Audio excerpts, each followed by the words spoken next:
नमस्कार दोस्तों, स्वागत है आप सभी का फ्यूचर ऑफिसर्स ऑफिशियल के इस यूट्यूब प्लेटफॉर्म पर। आज हम उपस्थित हैं हिंदी के एक छोटे से टॉपिक के साथ जिसका नाम है वाक्य। तो वाक्य क्या होता है? शब्दों का ऐसा समूह, शब्दों का ऐसा व्यवस्थित समूह जिससे मनुष्य अपने विचारों का आदान प्रदान करता है, उसे वाक्य कहते हैं।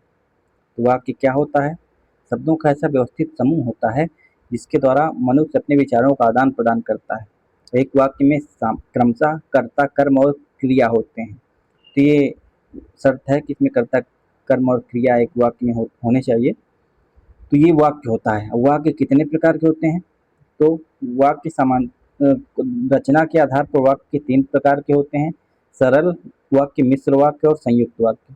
जबकि अर्थ के आधार पर वाक्य 8 प्रकार के होते हैं: विधानवाचक, इच्छावाचक, आज्ञावाचक, निषेधवाचक, प्रश्नवाचक, विस्मयादि वाधक बोधक वाक्य, संकेतवाचक वाक्य, संदेहवाचक वाक्य।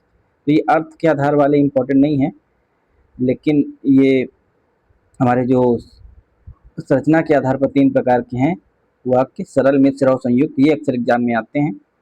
तो इनको देख लीजिएगा कि क्या होते हैं। तो सरल वाक्य की बात करें तो सिंपल वाक्य, तो ये सरल वाक्य होते हैं। जैसे बिजली चमकती है, इसमें सामान्यतः एक कर्म है, एक कर्ता है, एक क्रिया है। तो ये सरल वाक्य हो गया, इसको पहचानने में दिक्कत नहीं होती। कंफ्यूजन आती है मिश्र वाक्य और संयुक्त वाक्य में। तो मिश्र वाक्य क्या होता है? मिश्र वाक्य वो होता है जहाँ पे 2 वाक्य होते हैं, आपस में जुड़े होते हैं, लेकिन जो दूसरा वाक्य होता है वो पहले वाक्य पर आश्रित होता है। जैसे एग्जाम्पल के थ्रू अगर देखें तो मैं खाना खा चुका तब वह आया। तो इसमें 2 वाक्य हैं, मैं खाना खा चुका, दूसरा वाक्य है तब वह आया।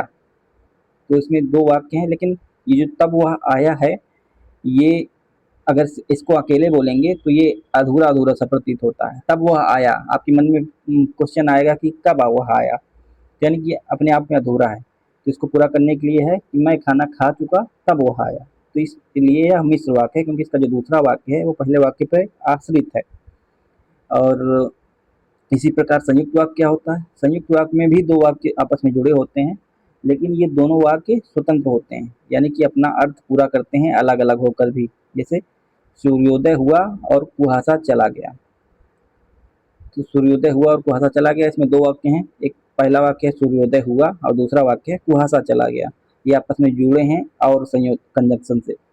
तो अगर हम दोनों को अलग अलग देखें, सूर्योदय हुआ यह भी अपने आप में पूरा वाक्य है, सूर्योदय हुआ। कुहासा चला गया, ये भी अपने आप में एक अलग वाक्य है, कुहासा चला गया। तो ये दोनों अलग अलग वाक्य हैं और आपस में जुड़े हुए हैं और के द्वारा, इसलिए ये संयुक्त वाक्य का उदाहरण है।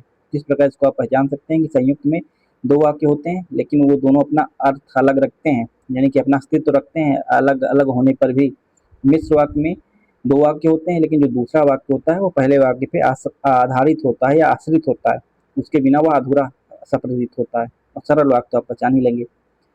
धन्यवाद। ऐसे ही छोटे छोटे टॉपिक्स के माध्यम से हम आपके डाउट्स क्लियर करते रहेंगे। जुड़े रहिए फ्यूचर ऑब्सेस टीम के साथ।